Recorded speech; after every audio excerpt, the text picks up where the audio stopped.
Hello, and welcome to Fiction Fans, a podcast where we read books and other words too. I'm Lily. And I'm Sarah, and I'm so pleased that we are once again joined by Chris Panatier to talk about his other book, this time The Phlebotomist. Hi, guys. Thanks for having me back.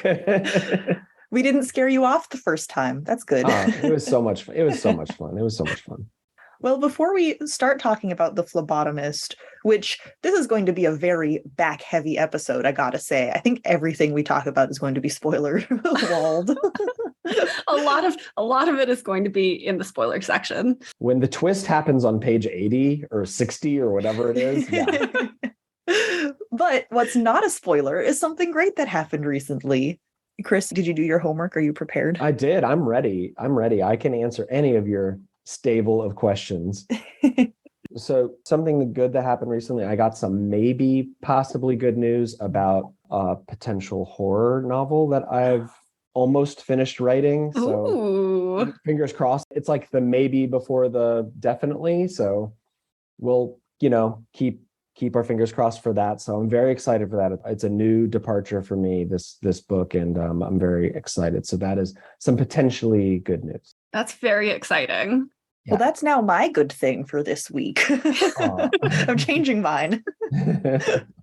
I also got the next COVID booster, which is not as exciting as more horror novels. Do you not consider your other two books? I guess they're not horror exactly. Well, I guess Stringers has an element of cosmic horror for sure. Mm-hmm. The big bad in Stringers is kind of along those lines. I guess you could say that. And Phlebotomist definitely has elements of horror. There's no doubt. You can't run away from that. It is interesting you bring that up though, because it was up for potentially being nominated for Bram Stoker in 2020 or whatever the year they nominate. And the librarian, like the official librarian for Bram Stoker Awards, wrote a review of it. That was pretty good, but they said that they didn't think it was enough horror to qualify it for nominations, which I thought was fair, because first and foremost, I think of it as a sci-fi book. Yeah, that makes sense to me. I already started talking about The Phlebotomist, and Sarah didn't even get to say her good thing. I couldn't help myself. I mean, understandable. The Phlebotomist is an excellent book, and I'm very much looking forward to talking about it. But my good thing was that I have finally mastered the art of omelet making. My omelets in the past have generally turned out to be scrambled eggs. But I have made 2 good omelets in a row, so I'm considering myself a master now. That's amazing. I've tried to master poached eggs, and I've gotten close a few times. It's a real art. Those are hard, yeah. Yeah, poached eggs are a step above me. Well, the secret apparently is swirling the water when you put it in, because it keeps it all together. Interesting. Yeah. I got a dumb little plastic thing that you put an egg and 2 tablespoons of water in the microwave. There you go. And I call them poached eggs, but they ain't. I feel like that's the sensible way of doing things, though. The low effort way. It's always my way. My sister got me like an early 80s microwave cookbook as like a gift. And it is the most disgusting thing you will ever see. It's like, all the pictures are like washed out in browns and like olive drab and like gross yellows. And it just looks absolutely disgusting. And it's like turkey dinner in a microwave. And you're like, no. And not even your pictures look good. Like, what's everyone drinking this beautiful late morning for me? Whatever time it is for everyone else. I'm drinking coffee and water and lozenges. You've got the whole stable. Yeah, I've got it all here. So I think it's a tea day. So I'm on my 3rd cup of jasmine tea with a little bit of honey because I'm a little hungover. Don't tell anyone. Good for you. So I'm trying to rehydrate. Outliving there for all of us. I love it. I've also got tea. It's a black tea that I bought from David's Tea, and it's quite lovely. I'm on my 2nd cup. I love David's Tea. They don't have any up here. I mean, I order all of mine online, so I don't go in, because I think the nearest one for me is in San Francisco, and I'm not going into the city just for tea. Fair. Too much effort. Well, this is actually a book podcast, although we started book talk earlier this time, so I'm going to take that as a win. Anyone read anything good lately that's not The Phlebotomist by Chris Panatier? I have, for sure. So I mentioned before we started, or no, I mean, since we started that, I'm working on a horror novel. And so strangely enough, horror is something that I've always been too afraid to get into, which is funny. A lot of my short fiction angles really hard horror. So when I write short stories, they tend to be horror. That's just kind of where my brain goes. And so I guess it was natural that eventually I'd do a horror novel. And so I've been trying to figure out lately, over the last couple of months, as I'm writing this book, what really scares me. And I'm such a scaredy cat that I have always steered away from horror movies. I've steered away from horror books. So I'm not well read there. I've read a few that you could call horror, but not like super scary stuff. And I went on Twitter and I asked, hey, give me recommendations for the scariest thing you've ever read. I want to read the scariest thing you've ever read. So I'm going through that list right now. And I have to say it's pretty good. So I just finished Susan Hill's The Woman in Black. See, I knew you guys would ask these questions. I brought my books with me. You were so prepared. Right?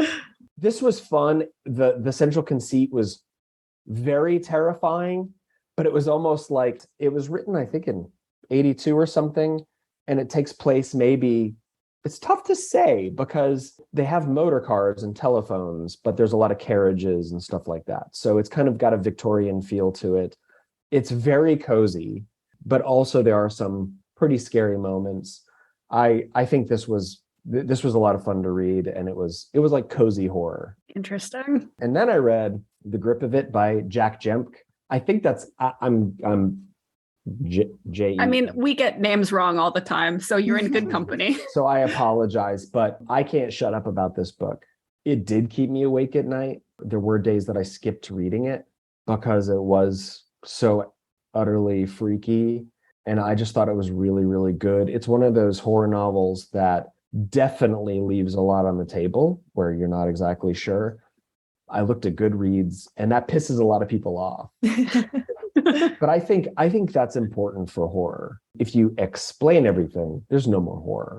Then it's science fiction, or fantasy or whatever.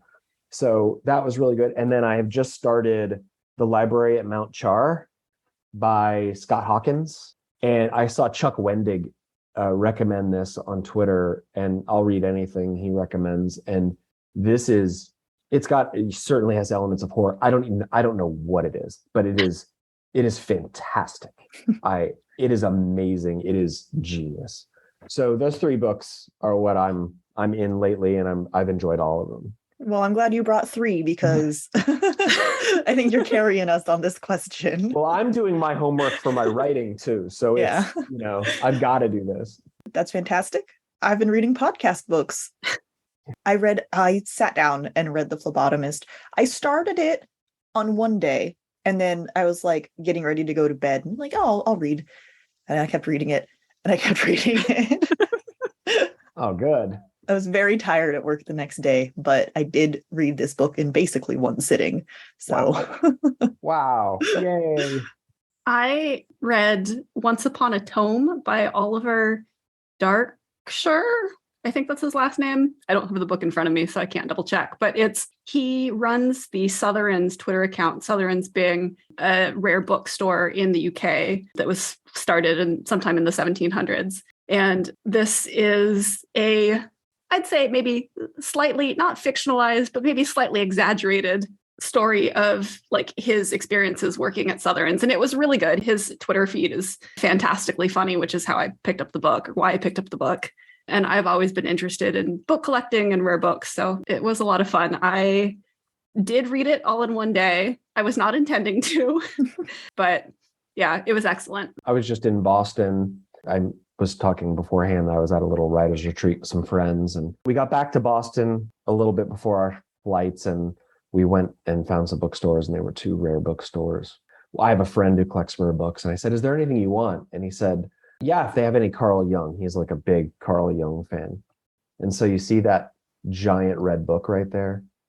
Ooh. right there, like that big giant one next to Mr. Skullface there. Yeah. That book weighs like 50 pounds.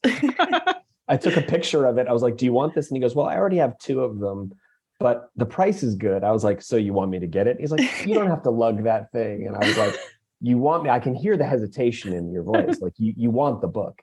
So I did lug that thing back to give to him. So it was cool though, because it was like a flashback to the Never-Ending Story and that old dusty bookstore that they go into at the beginning. Yeah. You were a good friend. I don't know. I wouldn't do it again, probably. But you did it once, and that's more than 0. That's right. I remodeled a bathroom once. I'll never do that again. Oh, well, we finally made it. I can keep talking about the phlebotomist now and not feel like I'm interrupting Sarah. Yes, it is time for our phlebotomist chat. And this first question is maybe a little bit of a repeat from something that we asked you about when we had our episode on stringers. But for listeners who haven't listened to that episode yet, can you walk us through the process of creating the cover for the phlebotomist? Because I know you did the art and you had a big part of that. Yeah, well, I mean, the number one feature of doing the cover for this was the patience of my friends at Angry Robot, which they have had that patience 2 times now as stringers and phlebotomists. But, from the start, I was like, it's got to have a hot pink cover and it's got to have gold on it. Gold features in the story and hot pink features in the story in a big way. I was going to ask if the hot pink was for Willa's hair. It is. Yeah, it's for Willa's hair. Exactly. And it's primarily a story. It's a story about women. I wanted it to be a feminine cover, and I was sort of celebrating that throughout this whole thing. And, I dedicated it to all the women in my family because I didn't know whether I would ever get another book. And I wanted a chance to do that once. It was funny. I had some very bad ideas that I have a bad habit of like getting an idea and going, oh my God, and reacting to that idea immediately, like sending it to my editor, like immediately. And then 10 minutes later going, oh, that was a bad idea. And writing her back and going, that other email, just ignore that. And her writing back and going, yes, I know. So I had some very bad ideas to what the illustration should be, but they sort of came up with what I would call sort of a medical illustration style. And they sent me like 4 covers that had different medical illustrations. And some of them were just so awesome and would have been good for another story. Maybe one, for instance, was like the chest and head of a human being drawn, the musculature and all of that with a little incision by the arteries. I liked the brutality of that. I really did. But it was a male and it wasn't exactly right. They sent some others, and one was a heart surrounded by flowers, but it was like, it was like a stock image. And I just asked, I said, I really like this idea. Can I try to draw the heart and the flowers? And Gemma said, yeah, go ahead, if you want to. And so that night I drew it and I sent it. And then in the morning she writes back, she was like, oh, just drew the whole thing in one evening. And I was like, it's not any special talent of mine. It's my utter like obsessiveness is the reason you have it. It's not anything else. So yeah, so that's what ended up on the cover. And there's some little teeny, I guess you could call them Easter eggs in that thing. You might notice if you have a copy of it hanging from one of the big valves, there is a tiny chrysalis.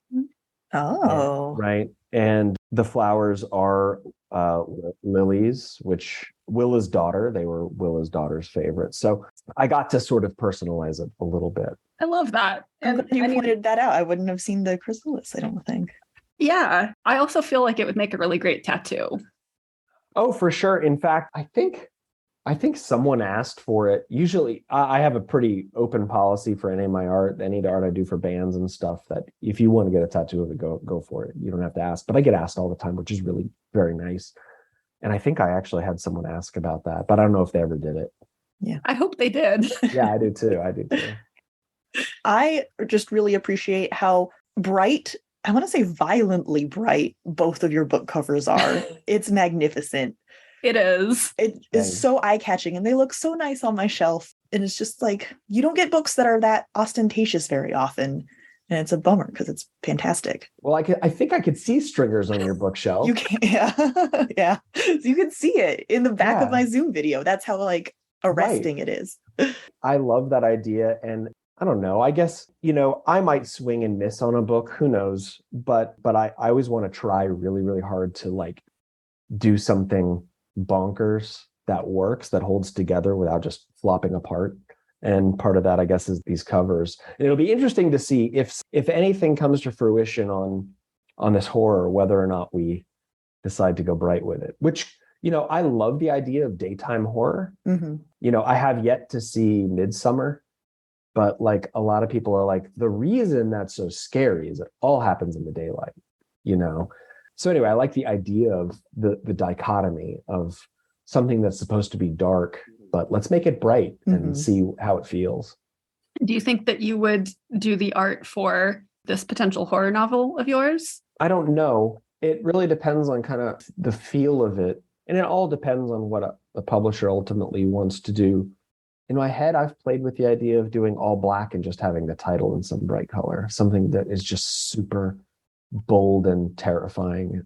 I've also played on Midjourney a little bit. That's the AI, just throwing some ideas together. The horror is, the conceit of it is, it's based loosely on the story of Nellie Bly, who, was a journalist in 1893. At age 23, she went into an insane asylum in New York State to expose the treatment of the patients. And they wanted to keep her there. Mm-hmm. And her editor had to like get her out. So I was like, well, what if she didn't get out? And what if also there was a paranormal feature to this? And that's sort of where that horror is sitting. And it's also kind of also a response to Dobbs, the case that overturned Roe versus Wade. Mm. And I have played with the idea of, an asylum on the cover, maybe tilted sideways or upside down. It takes place in the snowy high plains of remote Nebraska. So it's very desolate and all that. And I don't know whether that book is conducive to a more photorealistic cover, which I would then not do, or something more abstract. There's a lot of abstract stuff that happens in it. So there's a lot. Do we show the picture of the asylum, or do we show some of the things that happen inside of it, more loosely? So there's a big conversation to be had there. Well, now I'm even more excited to read it. Me too. I want it now. Oh man. Well, I hope you get it. I really do.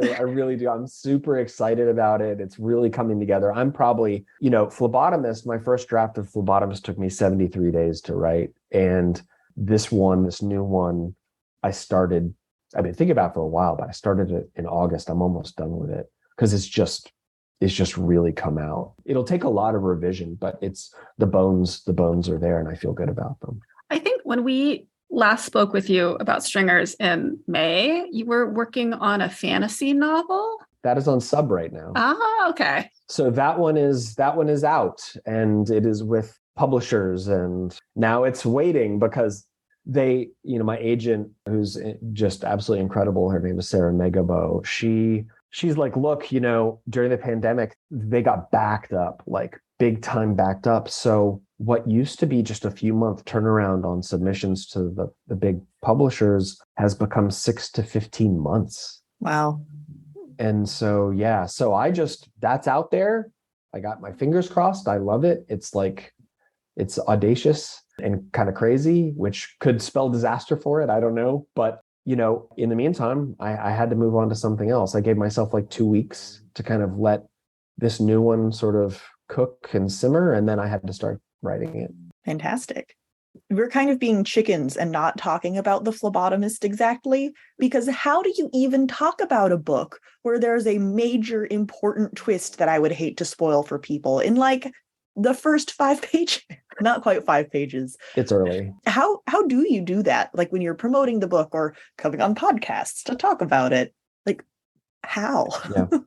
Well, we did a pretty good job on the cover copy, I think, of setting the stage. And I always say, look, this is a near future dystopian story where society is segregated by blood type.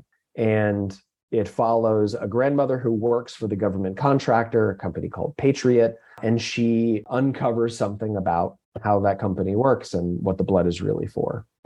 And, it's funny because I'll look on Goodreads and people will have it filed under spoiler word, which we all know what that word is. And I'm like, come on, guys. Like, you just, and then some people will just give it up early. Now, I'll say that the spoiler, hopefully, and you guys will tell me, but hopefully it's very satisfying. I've read so many reviews where people are like, oh my God, duh. I can't believe I didn't see it coming. And so it's a fun twist to have. So I don't like to give it up. But at the same time, it's not the whole story.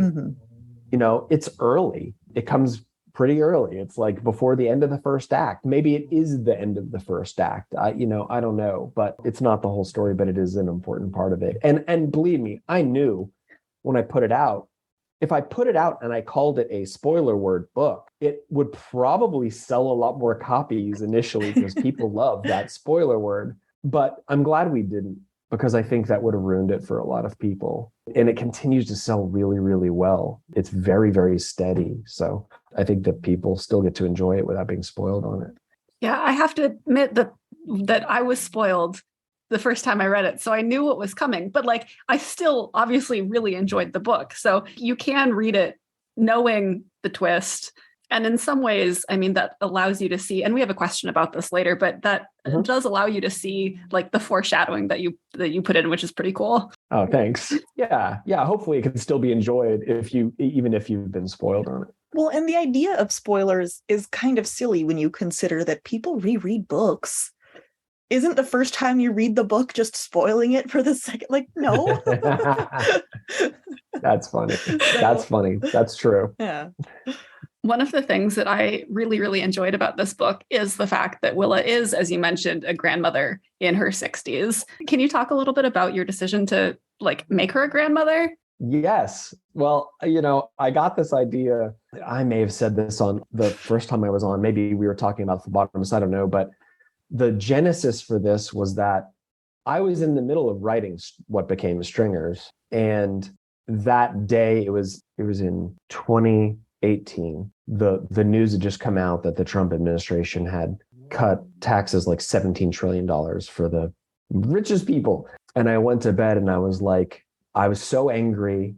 And I thought, what if these people were really just, spoiler word, and they had been for all of history. Okay. And I was like, wow, that's a good idea. That's a good conceit. I don't know that I've seen that done. And so the next morning I'm driving to work and I'm like, all right, so who are my protagonists for the story I've got? A young woman, a young man, maybe a young woman and a young man, because it was dystopia, right? Mm-hmm. So I'm like, oh, that's what it is. It's Hunger Games. And I was like, no, stupid. Your protagonist has to be a phlebotomist if you're going to have this story about blood and a society that is governed by blood. It's got to be a phlebotomist. And then I was like, okay, Chris, well, whenever you've gotten your blood drawn, who draws it? Well, it's always just so happened that it's these older women. And I was like, yes, that's who it is. It's someone in the company. It's someone in the establishment that has got to be my person. So that's really where it started. And I wrote her as a grandmother from the very beginning. It's really, well, obviously Willa is excellent with her fantastic hot pink hair, but you really don't see a lot of older female protagonists at all. Really. No. And I didn't know whether I would ever get another book published or anything. So I kind of wanted an opportunity to do something I hadn't seen a lot of. You definitely see some prominent older characters in books. Mm-hmm. I think Christian Avasarala from The Expanse is a great example of, she's just the best, but not a main character. You don't see a ton. So I was just like, why don't I try this? I also wanted to write a story where instead of having a training montage where someone learns how to shoot a bow and arrow or whatever, I was like, why don't I have just someone with experience, right? And maybe their experience can help save the day, or at least give them a chance to save the day. And so that's, it's funny because Willa is so old school and she's a bit of a Luddite.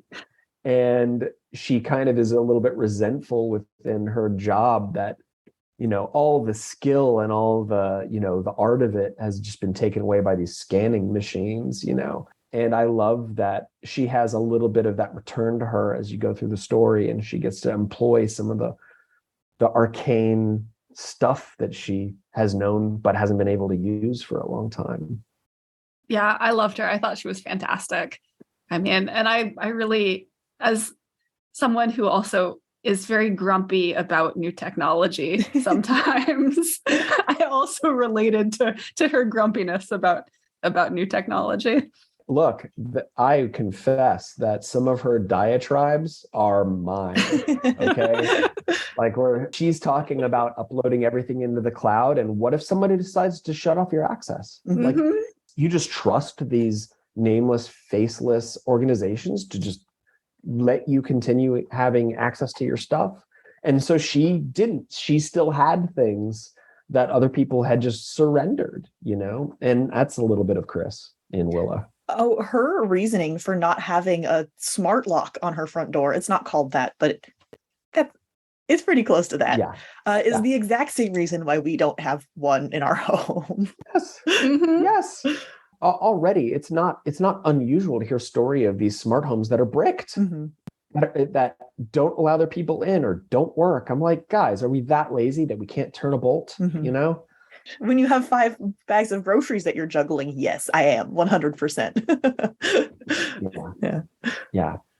Yeah. So I like the ability to be able to turn my bolts mm-hmm. and know that they're locked and not go, I wonder if this company gets hacked, or I wonder if there's a malfunction or a bug and they get unlocked, mm-hmm. Without my knowing it. And it is baffling to me, the blind trust that people have for technology these days, even when they know they're being mined for information. I mean, TikTok is very openly mining everybody's information, So Willa was kind of my channel for a lot of that. You've talked around this a little bit, but that this is a science fiction book, and there is, I would say, near contemporary technology, that it looks very familiar, but has sort of taken maybe one step further. Can you talk a little bit about coming up with those things, or were they all just avenues for you to complain about present day technology? No. All of my complaining was a consequence of the fact that this is how I see the future. Mm-hmm.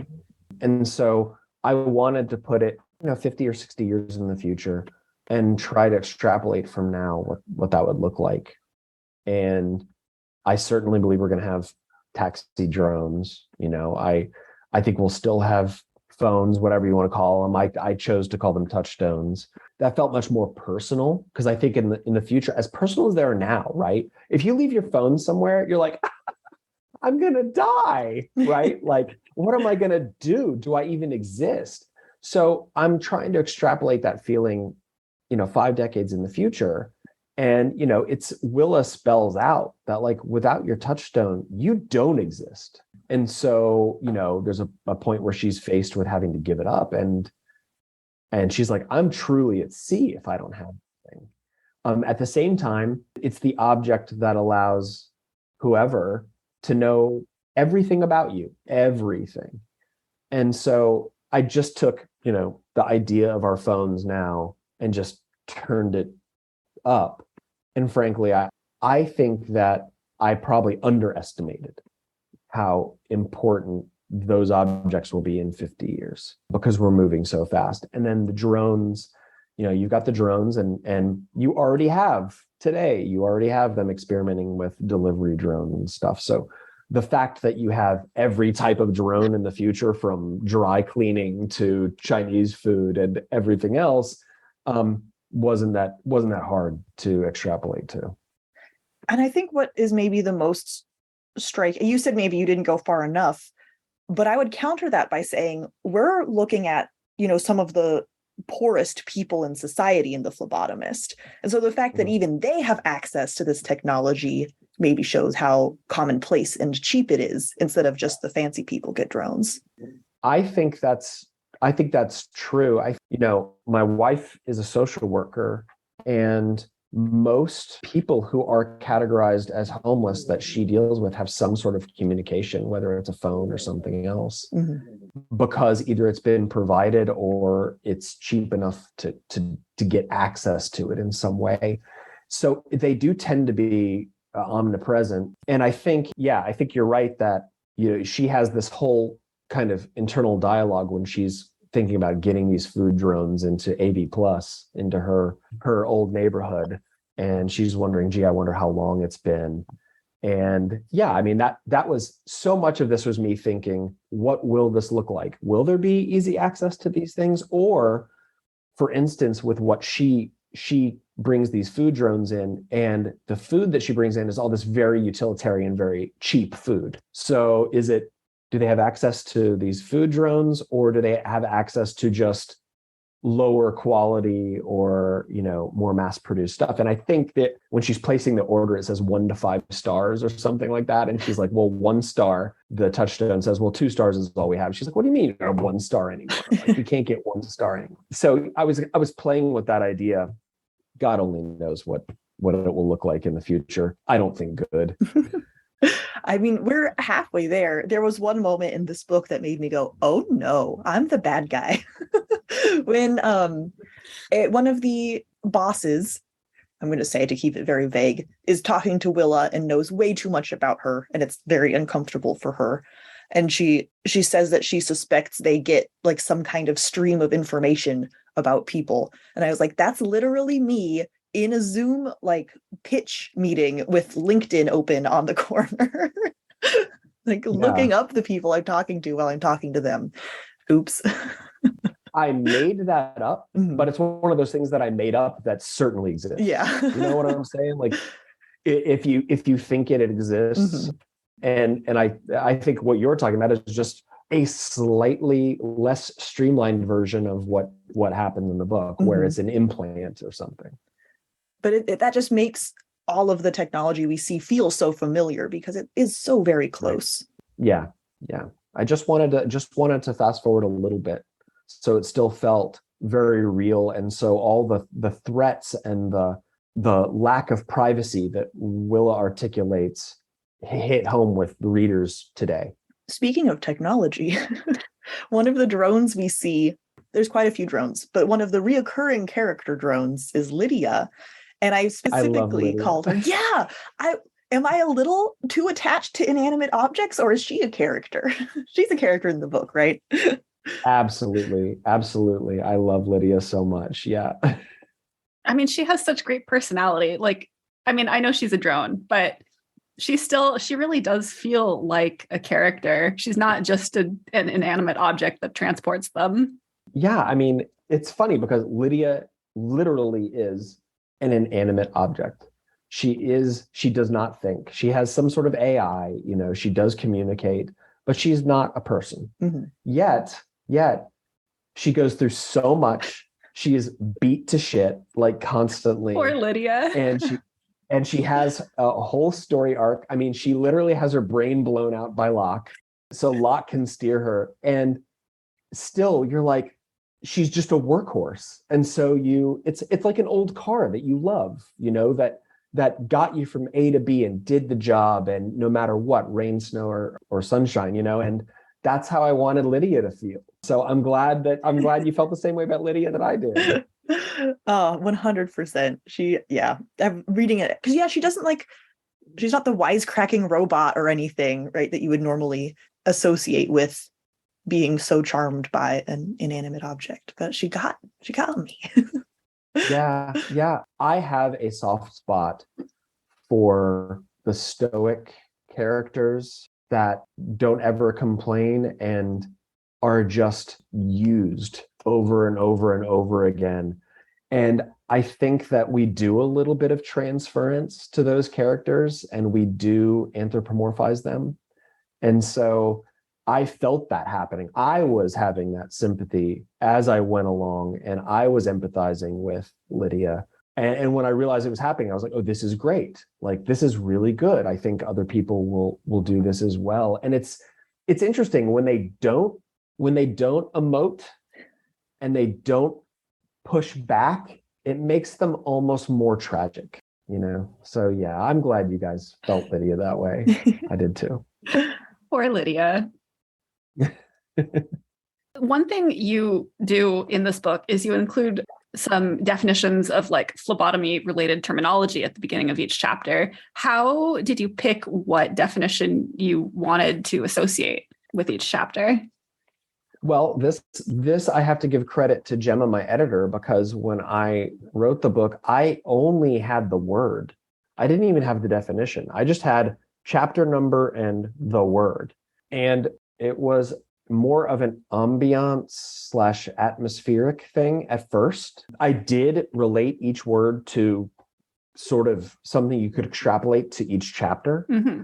And then Gemma was like, well, either let's get rid of that or let's just define it. So it's a lead into the chapter and we get more feel for the science of this.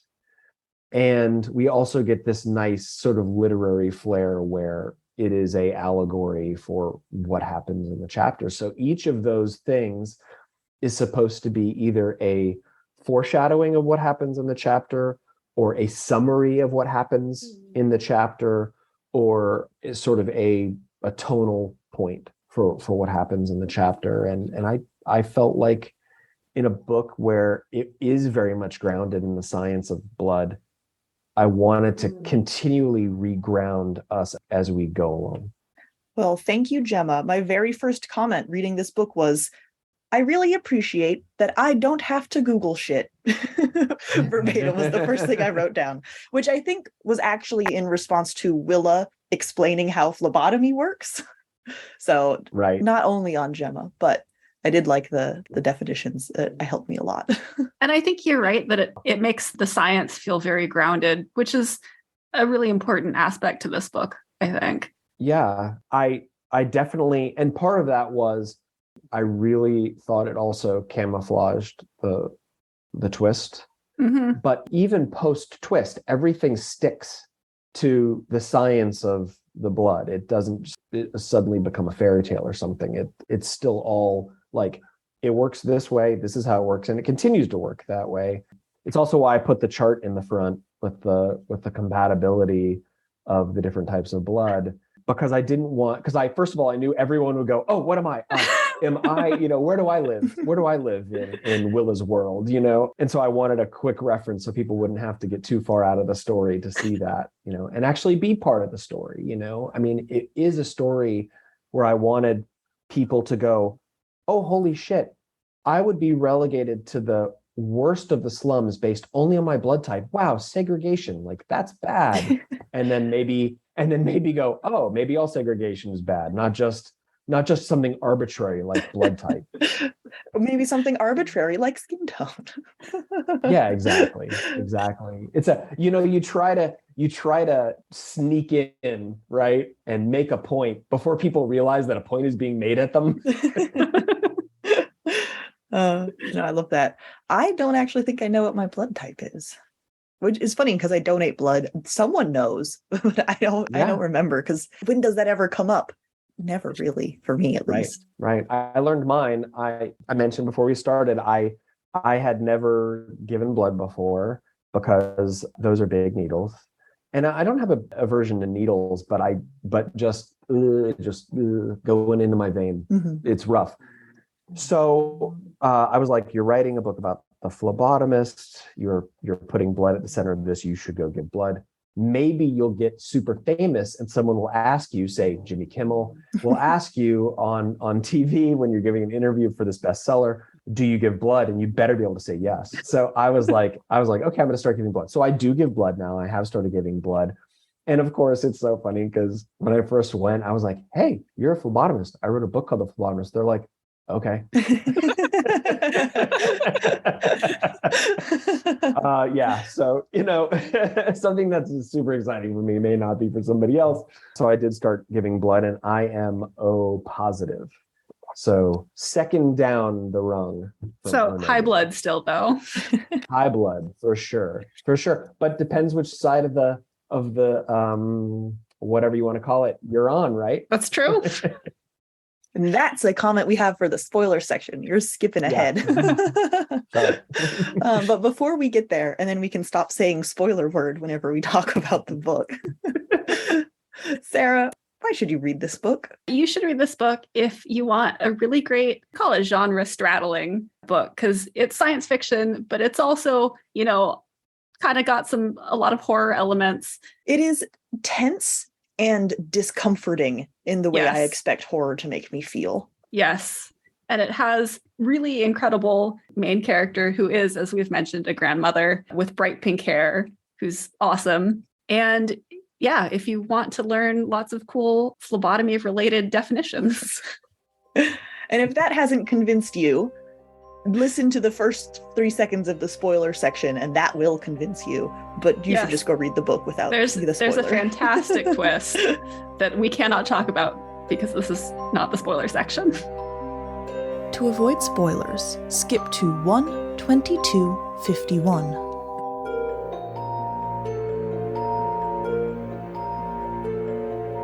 Who wants to be the one to say it? Chris, I feel like you need to have the honor. It's vampires. Yeah. But they would take issue with that because while it's vampires, it's actually not vampires. And it's important for the story that these are not vampires, but they do eat blood. Yes. They have fangs. They eat blood. That's halfway there. I actually am torn because to them vampire is like a slur, right? So I want to call them a vampire because fuck them. But then you came up with the coolest term ever, Ichor wolves. And that makes me want to use that word, but I don't want to be polite to them. And now I'm stuck and I don't know what to do. Look, there may come a time where you get the prequel for The Phlebotomist. And that is, just so you know, that takes place in the 1860s in a California gold mine. And that is the origin story for the Ichor wolves. Ooh. And I've got half of that written. It just depends on if it ever gets sold. Like when I was telling you that the origin of the story, and I was angry at, $17 trillion tax cut for the richest people. I was like, I was going to bed, my head was on the pillow. I was like, these fucking bloodsuckers. And I was like, wait a minute. What if the people who control the world, whoever that is, have always been vampires or have always, done this, and they have figured out a way to automate it without doing it the old way, right? Without just, pulling someone into an alley and sucking their guts out. So that was the genesis of the story. But I also wanted it to be totally different. I didn't want to tell the same. I didn't want to have all the same rules for vampirism, that we traditionally know. I wanted to create a new angle on it. And it's great because I think it's Jesper Olden, who laughs at all of those kind of stereotypical vampire traits and is like, no, we're totally not like that. Yep.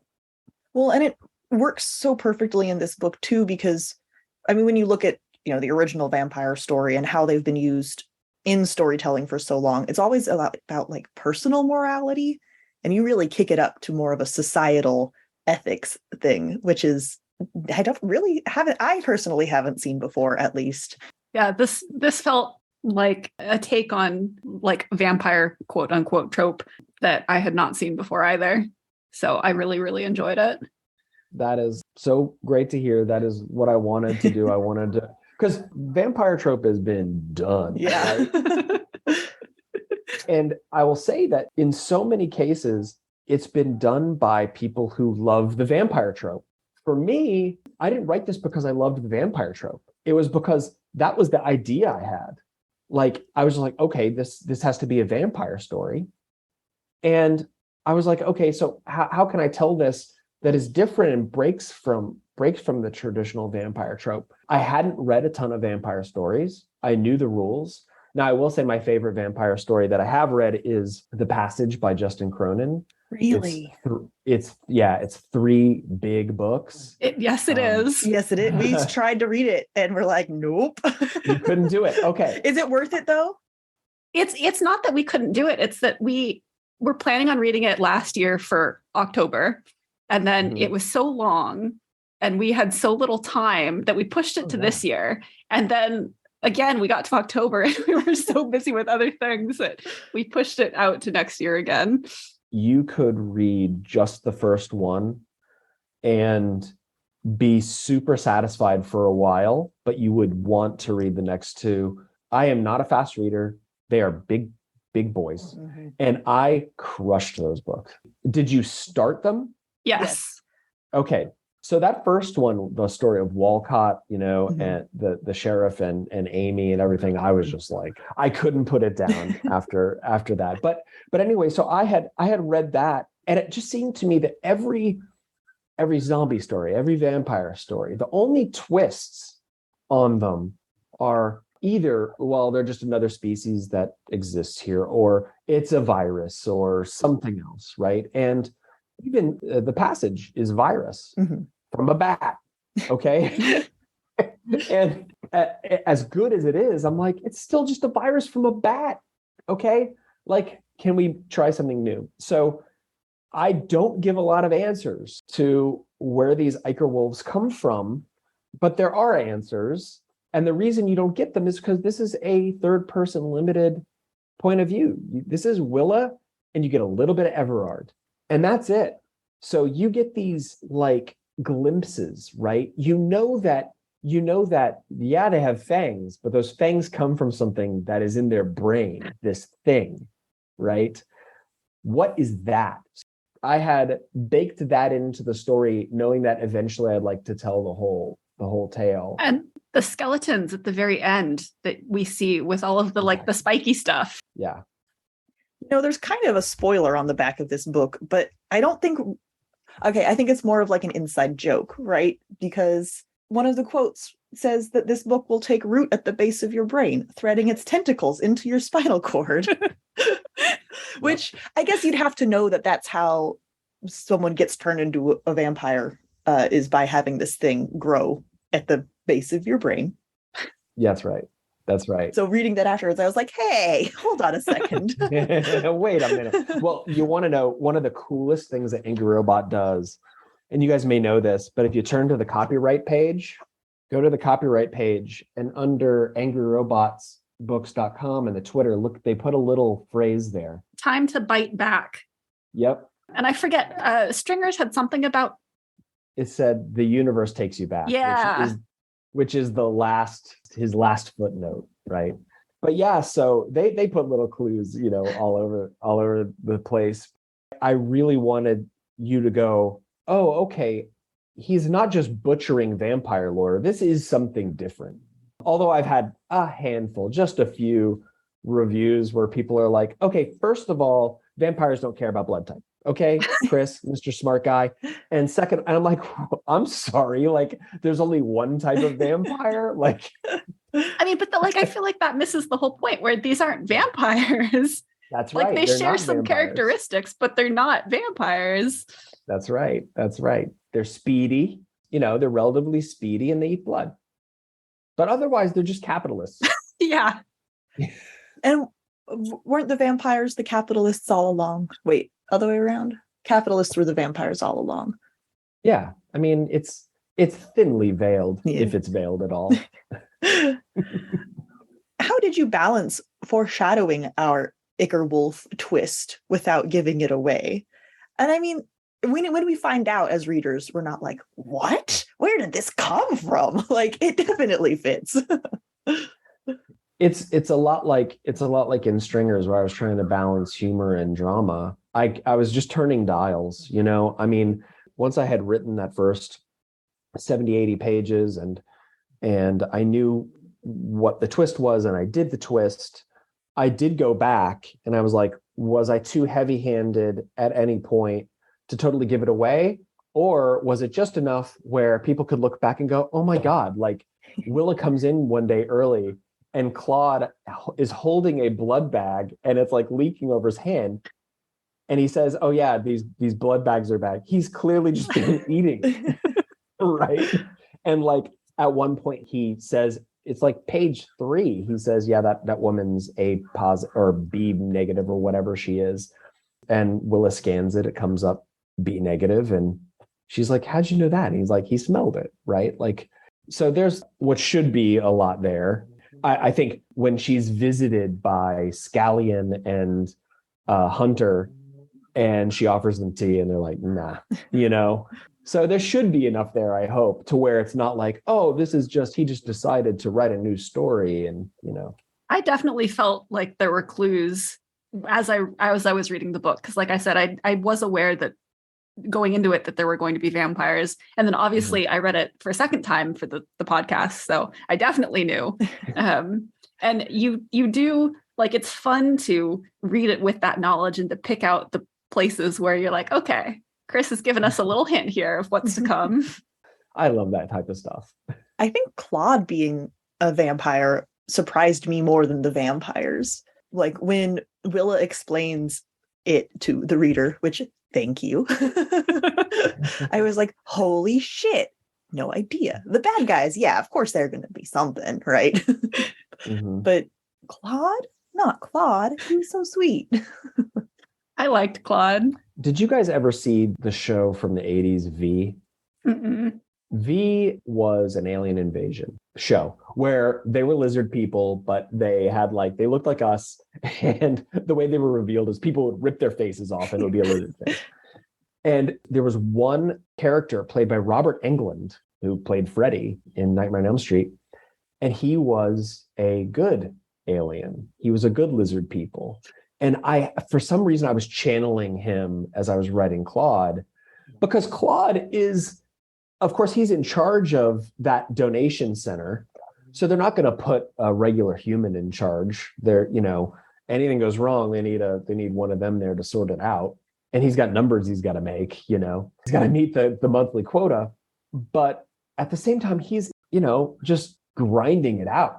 You know, I mean, he's never going to be part of the, what do they call it? The claret, the leaders of this whole thing. He's just a grunt. You know, these Ichor wolves, they have emotions. They are very human in that respect. And so, like, he loves Willa. He takes care of her kid, you know? And so I needed a way for her to not die when Scallion goes after her.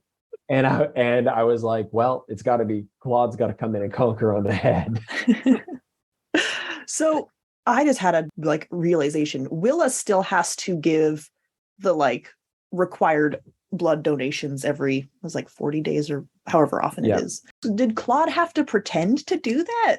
Yeah, I mean, they would all do it. And I think, I want to say I had some allusion to that in there. But if I didn't, yeah, I mean, the scheme would be that they would all have to donate, you know, and I kind of left it off screen probably because I figured, you know, he's always there. He does it when he has the opportunity to do it.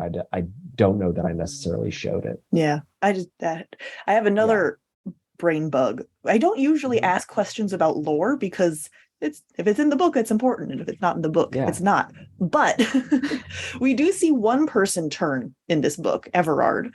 And also poor Everard. He's obviously fighting it. It's a very antagonistic situation. He does not want to become a vampire. Yeah. And I was extremely curious if the process would be different for someone who was like not fighting it every step of the way, or is it that violent and distressing no matter what? I think there's a scene where Dagon comes in and confronts Everard. And I think that it's sort of suggested there that you can allow it to happen a little easier. Like, it's gonna happen. It's going to, you can't beat it, but you can prolong it. And, you know, Dagon sort of teases at Everard about that. I wanted there to be the strength of humanity that you could fight it to the point of frustrating the people that have turned you a little bit, you know, but ultimately you lose. So yeah, I think that's a great question, which is, these are not invincible creatures, whatever you want to call them. They're not invincible. They can be killed. They can get diseases. They don't like the bad blood, right? I mean, they are susceptible. So yeah, they're smart, they're rich, they can move a little quicker, they're strong, but other than that, they're perfectly mortal. And they're not immortal. That's a big piece of this, is they are absolutely mortal. And we see a lot of them die. Yeah. in a just a fantastic way too. Yes. So often in stories, you're either all good or all bad, or you're all powerful or you're all weak or whatever. And I just wanted there to be much more of a Venn diagram of this overlap of them and human beings with slight differences on either side. So I think I was probably exploring that there with Everard and his struggle. I think that scene is one of the most, to me, that's one of the scenes that like most embodies the horror in this book, because you see Everard's like loss of self over the course of his point of view chapters, like culminating in that scene with Dagon. And that's just really horrifying. And again, I have to say that thanks to Gemma, because I had introduced those POV chapters later, and she said either get rid of them or add more of them, make Everard a full POV. So we went back and we took some Willa chapters that were told from her perspective, like Everard coming into the blood bank the first time. That was a Willa chapter, turned it into an Everard chapter. And it also allowed me to kind of slow burn that transformation. And really, I mean, I wanted to break people with him. And, like it shows him playing old maid with those little kids, right? I mean, and like hearing him talk about how he should like feel something for these kids who have been taken, like that's heart-wrenching. And then at the end, he doesn't even remember their names. Yeah. I had such a pit in my stomach when the reader realizes what's going on, because I was so worried he would change into a vampire and then switch sides and then give away all of the locksmith's secrets. And I think that I was supposed to be afraid of that. But just every time he came up, I was just like, oh no, he's going to be the reason why all of these children that he tried to give his life to protect end up getting gotten. And then when we find out that he never breaks, even during that whole transformation process, is, oh my God, poor Everard. Yeah, that was like a little victory, even though he lost personally. It was a little victory because they're like, just put the names on this notepad, just write it down. And then they had to lie about having caught them because he wouldn't give them up. So when they were talking about this great, security breach, they lied that they had caught them. That was because of Everard. I love him as a character. Yeah. Triumphant, but heart-wrenching at the same time. Yeah. Mm-hmm. Well, and he was always a fighter, right? I mean, he talks about when he was young and he was criming, and he would get in fights and people would say, you should, you have these big hands, you should fight more. And he was busy being a hooligan, and he kind of turned his life around. So one question I have about Everard is there's a mention of COVID in this book around like page 213 or something. And that made me think about Everard, because Everard gets bitten and he doesn't tell anyone.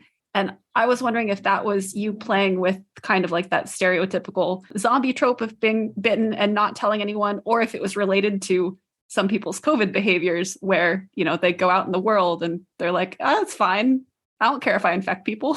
I was not doing that because I don't think that is what Everard would do. If he really knew. See, he starts to figure it out because I think it's he gets bit on his hand, but again, he doesn't know. That's before he actually knows about the Iker wolves, and he doesn't. Yeah. Like, I mean, I know that Willa and Locke give him this demonstration of the gold Scully thing, but I didn't really feel like he really believed that it was true. I mean, it's a pretty fantastical thing to believe. That's exactly right. I mean, he was skeptical the whole time, right? And then as it was starting to happen to him, as these changes were happening, he was like, I'll go eat paint chips.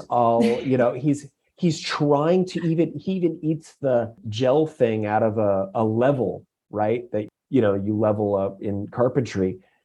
And he's just trying to figure out what will satisfy him. And when he does figure it out, that it's the dried blood on that tablecloth, he leaves, right? He leaves. And I think part of that is he's delirious. And part of that is he doesn't want to endanger anybody. Because, of course, God only knows what would happen if he had allowed himself to fully change in a house full of those kids. Yeah. Would have been bad. It would have been bad. It would not have been. It would have been bad. The book would be shorter. A little off topic. It is pretty funny, though, how zombie movies and zombie stories have been criticized for years about characters not telling anyone that they're infected because no one would do that. Like, that's so unrealistic. And now you can't criticize them for that anymore because apparently people do that. I mean, I think that's absolutely human nature. I mean, there's something, and that's just, I think it's that lizard brain. I think it's that lizard brain that if I tell people I'll be kicked out of the village, I'll be exiled out of the village. And so I absolutely think that's human nature, not to say anything, even if you rationally know I'm a goner. And if I stay here, I might make these people a goner too. But I don't want to be exiled to the woods. I think that's very much part of human nature, has become hardwired. Speaking of exiled to the woods, I don't have a question about the leper colony, Bad Blood, but I did think it was incredible, like a beautiful piece of irony that the sick, right, the little sick village of people who get kicked out of society is actually like the best place to live because they're outside of the control of these awful bloodsuckers. Yeah. The Ichor wolves have such a fear of bloodborne diseases. They're just like, go over there, die or whatever, but just don't come near us. And they end up thriving as much as you can thrive in this world. Because when I'm trying to figure out what happens in terms of plot, I mean, this is pretty basic strategy, and maybe it's stupid, but it tends to work for me, which is I have, a string of threads going. And if I come to a part where I'm trying to figure out, well, what would happen next? I think, well, okay, Chris, like, imagine you're sitting there in real life and this is happening in front of you. You can't stop time. So what happens next? What would happen here? And I was like, well, what would happen is they clearly live in a temperate zone. They could grow food. If they're pretty much left alone, because the Ichor wolves want nothing to do with them, and there's some basic hacking going on, they can pull a little electricity. And I think they would have like a community. And of course, I put them in, extrapolated from our COVID experience and was like, okay, let's assume it got really, really bad. And we had like Katrina housing, right? And they had little modules, and that's kind of what they were living in, and an old Walmart. I think that's fairly realistic, I loved that they were just in a parking lot. I was amazed that they were alive when Willa was talking about how everyone knows you don't want to get sick because then you get, what was it? Segregated something. Oh, yeah. I assumed that they just got brought into a closet and shot in the back of the head. I was amazed that they got put somewhere. I'm trying to find where that is. Yeah, there's like a saying, right? There's like SDIES. No, SDIE, because I know one of the characters, it might be Kathy, comments that if you move the sequestration to the end, it becomes dies. Right. Right, it's dies. It's interesting. You know how sometimes, I don't know, I probably don't have a very good example, but every now and then you have a bad guy and they have like a strange code, right? I think the Ichor wolves kind of see themselves as above, right? As above sheer brutality. Mm-hmm. And in a way, what they're doing is way worse than just pulling people off the street and sucking their blood, right? Right. But it's refined, it's gentlemanly, right? So they're not just going to murder these people. They're just going to put them outside of society and whatever. I thought that kind of went along with their odd decorum that they maintain, because they are very much like Jesper talks about it and Dagon talks about it, about how, we're above them. They are chattel, and we're going to set up a way to where they come to us and they give us what we need, and we're going to be above it all. So I think it kind of went with that strange ethos where they're not just taking the sick people out and just murdering them. I think that's also less interesting. It is. No, I think that was just at that point, I was so suspicious of everything. I was like, how could this be a lie? What's actually happening? No, that's actually what was happening. Okay. Right. So we ask this every time, but how different is the final product from your initial drafts? Was there ever a draft where Willa and Locke get a happily ever after together? Let's see. Nope, Locke dies every time. But I hated having Locke go so much, but it just, every time I got to that point, it was the right move. And it was who Locke was. Locke's a fucking kamikaze in every scene, you know? And finally, she actually does it. But to answer your question, this was a book that Angry Robot bought through their Open Doors submission, which is unagented submissions. And when I wrote it, I was like, wait, you're writing a vampire dystopia? Like, who's going to want this? You know, I started writing it in 2018 and vampires and dystopia was like done. But it's what I had to write. And they say, don't write to trend. And I was definitely not writing to trend because I was writing at the bottom of the giant trend pile. And, you know, I queried it to a ton of agents and got some nibbles, but they're like, nah, not interested in this. And it also wasn't quite where it needed to be. And luckily, Gemma was like, she saw what it was. And we did an 1.5-hour Zoom call. She sent me an editor's letter with 25 points that I needed to fix. She said, you need to add the extra Everard chapters. You need to increase the world building, increase the characterization of some of these characters. Like, I really beefed up Everard. I really beefed up Kathy. And it was, when I turned it in, it was 72,000 words, which is short. And it ended up being like 94,000. Gemma said, it was funny. She was like, all right, so can you have it back to me in a month? And I was like, yeah, this looks like maybe another 25 pages or something. She goes, no, I think about 100 more pages. And I was like, oh, okay. And at the time I was trying a case against Johnson & Johnson in New Jersey. I would try the case and then I would work on stuff for the next day till 11:30 at night. And then I would edit this book till like 1:30 in the morning. And then I would go to court the next morning. And I ended up needing like an extra week, but I think I added about 75 pages or so. And it was really, I tend to be very thin, at least on my early drafts, on character and world building. I'm just like, here's the story. I'm going to tell a story. And then I go back and I flesh it all out. Because once I kind of know the story, I got to get it out. And now I do that as a matter of course. Whereas with Phlebotomist, I had not done that because I do like to leave a lot to the reader, but I was leaving like too much to the reader at that point. So it had a lot more to it. And the ending is totally different. In the original, they have the big fight at the Patrioteer conference and they come out and Locke does the thing with Lydia and Willa's hiding in the forest. And in the morning, all the kids are like pouring out and she finds Isaiah. And Gemma was like, eh. And she's so great because like Gemma is like no passion, no emotion when it comes to edits. Like I know I'm getting just the straight talk. And that's why we have such a good relationship on editing because I know I'm just getting the truth. And I don't always agree, but most of the time I do. And she was like, this ends too quickly. It just seems too easy, you know? So the change was Locke gets blown up. Willa stays out there, realizes, of course, she was in love. And then she is waiting for Lyndon and Kathy.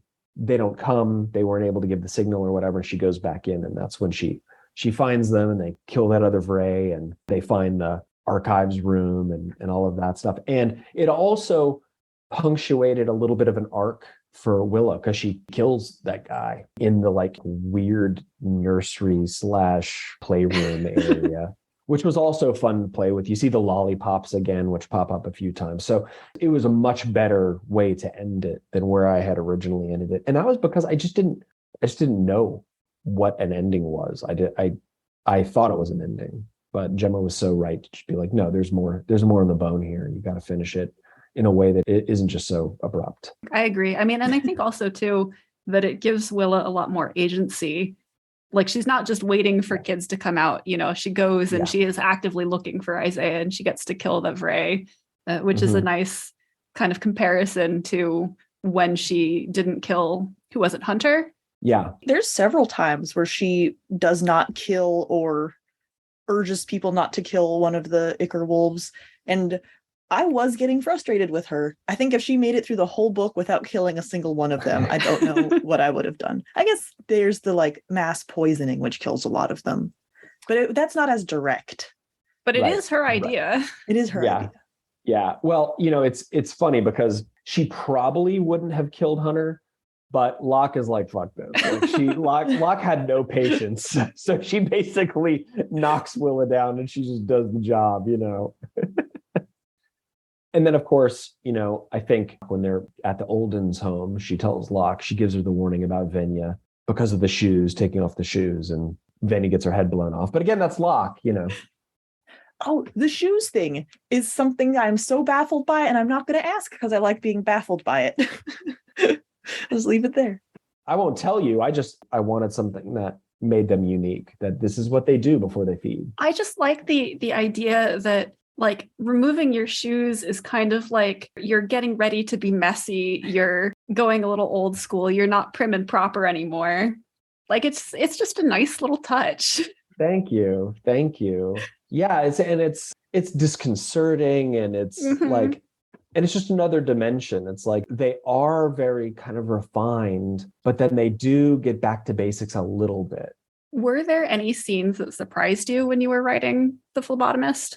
One that I always come back to, and it's one where I think that if there does end up being a sequel, so I told you I kind of have an idea for a prequel, but a sequel is that I do want to feature Kathy pretty heavily. And there's that scene, I think Kathy surprised me as I was writing her, because every time I wrote her, she like turned everything up by a notch or two. I mean, like slitting people's throats with cardboard and shit. I mean, she's...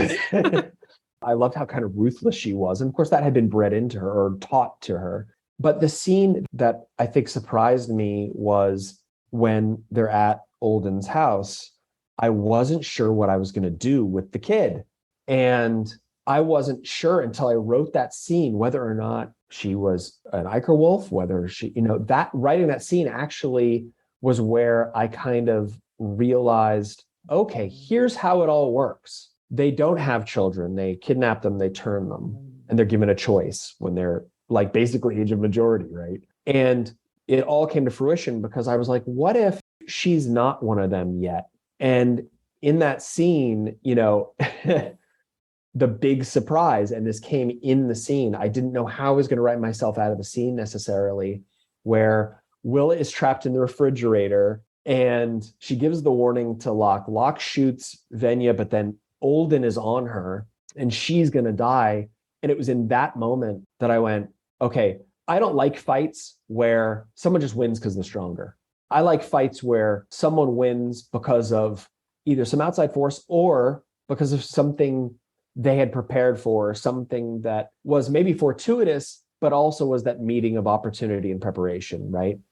And it just made no sense for Locke to overpower Olden. Olden is, first of all, not an old woman, and he's also a fucking vampire.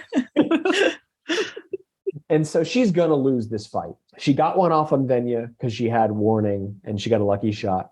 And so I was like, no, this dimension arised where I was like, holy crap, it's Kathy. It's the kid. She kills Jesper. And as soon as that happened, I was just like, oh my God, this story has such a different dimension to it. And I was like, she's such a star. And in fact, I went back after I'd written the first one. I went back and had her cut off her finger. I didn't even write it that way. It came later. I was like, well, certainly they've got these kids like, geotagged or something. Microchipped like a cat.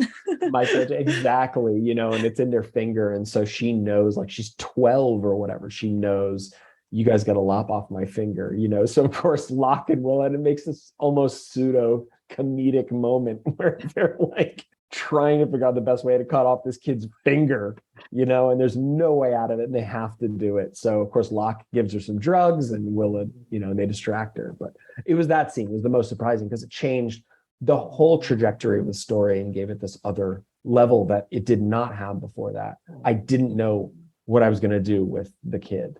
I loved Kathy. I hope that you do write that sequel because I want to know more about what happens to her. She's the trajectory of the story. I envisioned 2 more books The second one I would call Reaper's Black, and the third one I would call Kathy. Like that would just be the 3 books of the like present and future, not the prequel. You can't tease us like that. Yeah. I mean, it's all up to Angry Robot, but of course, again, it continues to sell pretty well. So maybe at some point they'll want a sequel to it, or the prequel, or whatever. Fingers crossed for sure. I know, man. It's right now I'm in a very much like standalone mood, but now I've done Daytide, which is the fantasy that's on sub, that's standalone. This horror is standalone. Stringers was standalone. So I've had a good run of purely standalone stuff. I could go back and do some more. And I mean, like, I think that the Phlebotomist stands on its own. Yeah. You know, you don't need a prequel and you don't need a sequel, but I want them. Yeah. I mean, the Phlebotomist for sure. I mean, there's a lot more story to tell, but it also feels to me like, okay, they figured it out. There's clearly going to be a war now, you know, but the arc of them figuring it out and firing the first salvo was enough, you know, to be satisfying as far as the story goes.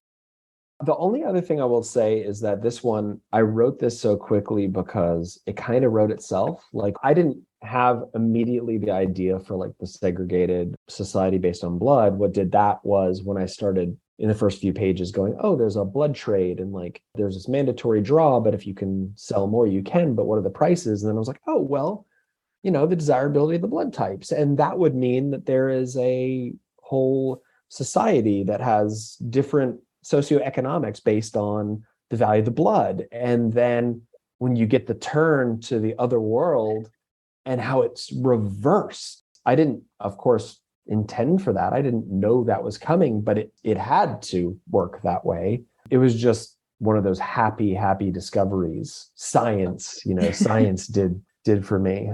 So yeah, and also one of the other things, Gemma, I just wanted to give her more credit because she's so wonderful. But one of the other things she did is the scene where Willa figures out what's going on, and she's like, oh, we have sugar, right? We could do apheresis and we could stop this whole thing. The way it was first written is it was just a little more rubbery, kind of almost hand wavy. And Gemma was like, you're really hard on the science all through here. And then right here, you sort of go, meh, you know, and she goes, you need to answer this and you need to answer it in a really concrete way. So I had to go, okay, what can Willa discover that leads her to the conclusion that they can do apheresis? Not just, hey, why don't we do apheresis? And Scallion going, we don't do it, I'm a vampire. And so that's where I had to dig deep. And I was like, okay, how do you do apheresis? Oh, you have to have an anticoagulant. What is that made of? And that's where I came up with the whole sugar thing. That's where the citric acid and all of that. And then I tied it to the lollipops. So again, like that's a really awesome solution that I would not have done on my own. And it was strictly because I have a great editor. So I always want to shout to her because she made it better in so many ways. What was your research process like? We talked a little bit when we talked with you about Stringers about how you looked up a lot of like weird bug facts. Did you have to look up a lot of weird like blood facts for this? Oh, absolutely. Did you Google search, can you kill someone with a cardboard box? No, I just figured if the cardboard was of high enough quality and the assassin was skilled enough, you probably could. You know, some cardboard, you know, you get furniture from IKEA, man. I'm telling you, some of that cardboard is very, very stout. So if it's IKEA cardboard, definitely you could murder someone with it. But I don't think you need to Google that. But what I did with this was, because I started off my writing journey as a fairly lazy person, I was like, I will figure out the basics to get it in and tell the story, yada, yada. And then I became actually a very thorough person, because then it was all about, one, writing the best book I could, and two, not getting caught bullshitting, and have become actually a very patient person in that respect of research. I started with a laminated quick phlebotomy guide, which I bought from Amazon at like Unfolded. And pretty quickly, I realized I needed a lot more. So I ended up reading peer-reviewed journal papers on blood and the different blood groups and how phlebotomists are trained to detect mismatched blood and all that stuff. That's how I got one of the best things in the book, which is where it comes up twice. where she gets to, like, when she turns into a true badass and she pours that blood down the gullet of that woman who's left in the claret. And she's like, she starts talking about the impending sense of doom. That's real. That is absolutely real. And people are trained to ask, how do you feel emotionally right now? If they suspect someone has been given the wrong blood. And if they give an answer that is anywhere around, I have an impending sense of doom, that is usually a pretty good sign they've been given the wrong blood. Human bodies are incredible. How does that work? Yeah. How does our brain know? It's amazing. It's so amazing. When I read that, I was like, oh my God, like, I'm not even working. This is so easy. It's so good. It's, you know, so she gets to use that twice. And the second time she does it, it's like this badass moment, you know? So I ended up reading a whole lot. I had to read a lot about when I needed to figure out how she came around that they could do apheresis and to really learn about it. And then the ABO blood group, when we think about blood, that's the only one we really talk about because it's the most sort of dangerous if you get a mismatch. But there's dozens and dozens of different features of blood that are also mapped, like hundreds of antigens that are on our blood cells. But not all of them are super, super dangerous when it comes to getting whatever it's called, a blood transfusion. It's ABO is the main one, but there are like hundreds of other antigens. There's one antigen that I specifically mentioned in here that Isaiah has, and there's a reason for that. And if I get to write the other books, then I can flesh that out more. But I did end up doing a ton more research than I ever intended. I think I looked at my laminated guide a handful of times, and then it was just actual resources. I actually reached out to experts, which I actually mentioned in the acknowledgements. It's very tough to get people to respond to you if you're like, hey, I'm writing a book about blood. How do I kill someone if they have this blood type? It's very tough to get people to write you back. But one fella, he did, and he lent me some very good advice on the chapter where she does the vein-to-vein transfusion with Everard. Because that's a thing. Anastomosis, I think, is what it's called. I got nothing. That's very cool. I don't know anything about science. That is really cool. It's funny. You have to learn this. If your book is a path through the forest, and that's what you want to tell, you have to learn like several hundred feet to either side of the path to make the path itself convincing, if that makes any sense. Yeah. Mm-hmm. Even if you don't tell the hundreds of feet to either side of the path, I can't articulate it any other way, but to make the path convincing, you have to learn so much more, and then you just tell the path.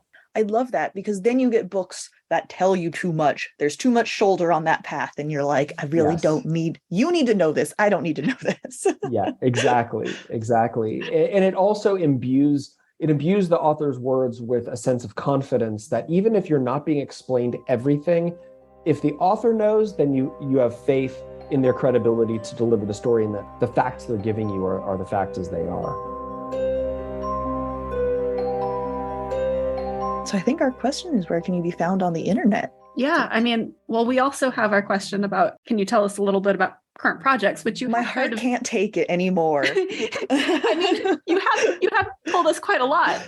You know, so there's the fantasy that's out on sub. Hopefully that happens. I don't know. And then the horror, which maybe is a little closer. We'll see. I'll know the end of this month personally. And then if something is good, it won't be announced for God knows how long, because that's how it works. But I do have another one that I want to write after that, which I was at Worldcon in Chicago last month, and I was watching a panel, and I was like, I had just had a rejection for the fantasy. One of the places had passed on it, and I was really, I don't know what I expected. Did I expect every publisher to go, oh, this is genius? Like, yes. I mean, they should. Yes, I know. And have a 7-way auction, right? No, I need to understand that not everyone's going to want it, right? And jump on it. And I was a little down in the dumps, and I was like, I wrote down on my little notebook, I wrote $1 million book idea. And I was like, okay, what is it? And I started to write down some ideas, and I don't know if it's $1 million book idea, but I think it's a good idea. So I'll be jumping on that next. And as soon as I'm done with the horror, I'll take a few week break, revise the horror, and then I'll jump onto the $1 million book idea. And we'll see how many dollars it's actually worth when it's done. But I'm always like, you know what? Why not aim high? Like with this horror, I'm like, okay, Chris, what are you going to write? And I'm like, Chris, you're going to write the scariest book ever written. Now, that's not going to happen, but I have to try to write the scariest thing I could possibly write. So that's what I'm doing. I'm writing the scariest book ever written by Chris, certainly. Hopefully, when people read it, they will find it terrifying because I want to absolutely murder people with fear. I'm a little concerned because obviously, should it get published, which I hope it will, like we'll have you back on the podcast to talk about it. But that means Sarah has to read it. I'm a total wuss. I don't like horror novels generally. So I'm a little concerned for myself. But for you, of course, obviously, I'll read it. Well, thank you. That means a lot because I know what it's like to be afraid of books that are horror and movies that are horror. And like I said, I mean, I had to skip a lot of nights when I was reading the grip of it. And a lot was read at a coffee shop in public during the day. I still haven't finished House of Leaves because it's so utterly terrifying and I can only read that during the day. That's probably the scariest book ever written. And I'm not even into like the full meat of it, but I could just feel it. But yeah, so if you can read it, if it does come out and I do get a deal, I would love that. If not, I totally understand because horror is terrifying and I want to sleep well at night, you know? I get it. Oh, but that's why I love horror because that's what's scaring me. It gives me something to focus on instead of just like everything. Yeah. You know, horror is, the more I get into horror and the more I read, the more I actually find myself like kind of shifting there. And I think because it feels like there's a lot more freedom to explore like humankind in horror than there is in other places. And people have an expectation in horror, like this is horror. Like it's going to be bad. Bad stuff is really going to happen. I mean, the category itself is the content warning, you know, and there's a certain freedom there to really go all out and go, here is what is really evil. This is evil that we're confronting here. And that's what I'm trying to do in this one I'm writing now is I've set up something that is very realistic for our current world. And I'm just putting it in a new context. Oh. And it's very scary to me. Well, where can we internet stalk you to get updates on this and find out when its publishing date will be? Because I'm sure that will be an announcement coming eventually. Hopefully. I'm knocking on wood right now. I hope so. I'm speaking it into existence. You know, I appreciate that. Thank you. I am on Twitter at Chris J. Panatier, Instagram at Chris Panatier, and my website is chrispanatier.com. That's good branding. I like my name, apparently. Well, and of course on Twitter, if you go to Chris Panatier on Twitter, that's my cousin, Chris Panatier. And he does not want to hear from you. That's Chris J. Panatier on Twitter. Well, and we will link to all of your socials in the episode notes. So if you're listening and you want to find more from Chris, you can go there and we'll make it easy for you. Thank you. You guys are the best. Thank you for having me. Thank you so much for coming on to talk about this very scary book, even if it's not entirely horror genre. Spending a little time in Spooky Month with us. It fits with Spooky Month. Oh, for sure. This is a Halloween read. Yeah, for sure. Yes. In fact, Halloween is in it. Yeah. I just remembered that. Literal trick-or-treating is in this book. Did you like the challenge of having to talk about a book that you wrote like 3 years ago? I did wonder. I didn't do any homework. I did wonder how much I would remember. And I think I remembered it pretty well to be able to speak about it. But I really loved actually being able to talk about, you know, a book that's slightly older than my last book. I love this book. It has a special place in my heart. Obviously, it's my debut, but I had something to say. You know, it's not just the story it's telling. It's a lot of other stuff too.